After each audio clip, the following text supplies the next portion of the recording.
Ce que vous devez savoir, lorsque nous parlons des habitants de la mer. Ça sous-entend qu'il y a des gens qui vivent ou des esprits qui vivent dans le zoo. Le livre d'Apocalypse est un livre mystérieux. C'est un livre qui parle au même moment du passé, du présent et du futur. Dans ce texte que nous venons de lire, on nous parle de la guerre qui était au ciel. Nous savons tous que cette guerre était déjà passée. Donc nous voyons là, la Bible nous parlait du passé, l'Apocalypse nous parlait du passé. La Bible dans l'Apocalypse nous parle de la marque de la bête. La marque de la bête qui se fera après l'enlèvement de l'église. Donc Apocalypse nous parle aussi du futur. Et il y a des histoires présentes que nous vivons dans notre planète qu'Apocalypse avait déjà parlé de cela. Donc le livre d'Apocalypse est un livre qui parle du passé, du présent et du futur. Et en le lisant, il faut être très attentif pour comprendre certaines choses dont la Bible parle dans le livre d'Apocalypse. Mais une histoire mystérieuse est ici. La Bible dit qu'il y a une guerre au ciel. Et après cette guerre-là, la Bible dit que Michael a combattu avec ses anges. Michael n'a pas combattu seul. Il a combattu avec ses anges. Le serpent ancien, le diable, a combattu aussi avec ses anges. Je vais souligner quelque chose très rapidement. Vous devez savoir, mes bien-aimés, que ce n'est pas parce que Satan était un archange qui s'est rébellé contre Dieu. Parce qu'il y avait plusieurs archanges. Michael était un archange. Gabriel était un archange. Mais ils ont fait le choix de rester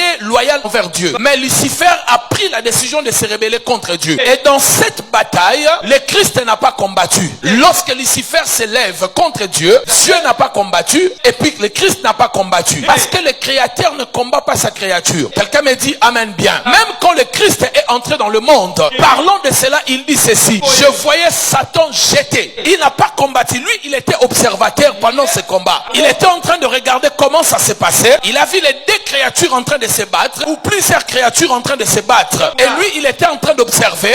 Et quand il vient sur la terre, il dit, je l'ai vu comment on les jetait sur la terre. Parce que je ne pouvais pas les combattre. Maintenant, qu'est-ce qui s'est passé? Lors de ces combats, ils ont été précipités, jetés sur la terre. Et lorsqu'ils ont été jetés sur la terre, la Bible dit, malheur à vous qui habite la terre et la mer. Alors, nous voulons maintenant comprendre quelles sont les raisons pour lesquelles nous parlons de cette thématique. 4 raisons sont importantes. La première raison, parce que les eaux ont une place particulière dans la Bible. Deuxièmement, parce que l'humanité est dominée par l'eau. Donc notre terre est dominée par l'eau. Actuellement, nous sommes à plus ou moins 80% d'occupation de l'eau sur notre planète. Lorsqu'on parle de la terre, 80% plus ou moins occupent la terre, une grande partie de la terre. Je veux dire que le sec reste avec 20%. Avec le réchauffement climatique, nous pensons que les eaux vont encore prendre de l'espace. Parce que l'eau est une puissance dangereuse. On ne peut pas la contrôler. L'eau peut casser même des ponts, ravager tout un pays. Troisième raison, parce que le corps humain est composé d'eau. Plus de 70% ou 70% du corps humain est dominé de l'eau. Alors vous comprenez l'influence des esprits marins et des esprits des eaux sur la terre et dans le corps de l'être humain. Parce que le corps humain est dominé par l'eau. Et là où il y a l'eau, les esprits des eaux peuvent fonctionner facilement. Notre planète est dominée des eaux et ces esprits des eaux peuvent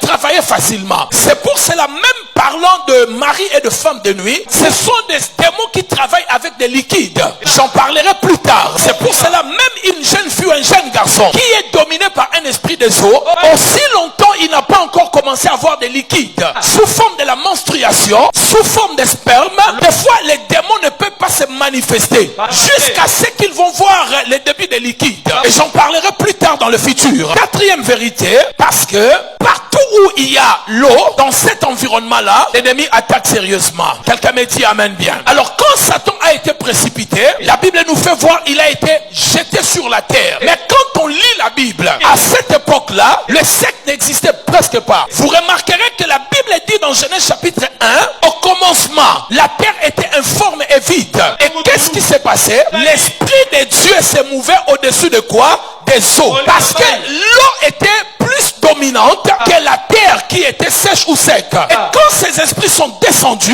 ils ont préféré prendre leur siège, faire leur siège dans les eaux, une partie sur la terre, une partie dans l'atmosphère. Je vous dirai pourquoi ils ont voulu rester dans les eaux. Parce que l'un des plus grands sièges de Dieu se trouve dans les eaux et dans la mer. Nous les lirons tout à l'heure. Mais laissez-moi d'abord avancer. Nous les lirons parce que ça se trouve dans la Bible. Alors allons-y. Lorsqu'ils sont descendus, Satan a fait de sorte qu'il contrôle les eaux, de contrôler la mer en établissant des esprits là-bas sous la mer. Et parmi ces esprits, il y a des esprits que nous appelons des sirènes. En d'autres mots, de mommy water. Le mot mommy water, c'est un mot en anglais qui veut dire mom ou mamie ou maman, et water c'est l'eau. En d'autres mots, c'est la mère des eaux ou la grand-mère des eaux. Ça veut dire que c'est cette entité que Satan a établie comme gardienne des eaux pour contrôler les richesses des eaux, attaquer et influencer la vie des gens qui vivent sur la terre. On peut l'appeler la reine des côtes, on peut l'appeler Kumba comme au Bénin. Ce sont des appellations seulement de Mami Water. Quelqu'un me dit amen bien. Et pas seulement de Mami Water, il y a d'autres habitants dans le zoo. La Bible nous parle des serpents fuyards, la Bible nous parle de grands crocodiles qui étaient les types de Pharaon, ainsi de suite, et nous allons étudier cela. Alors mes bien-aimés dans le Seigneur, vous devez savoir mes bien-aimés, Satan a voulu la mer parce que la mer renferme des richesses. Deuxièmement, les 80% des commerces du monde entier se passent à travers les eaux, à travers des conteneurs, à travers des bateaux.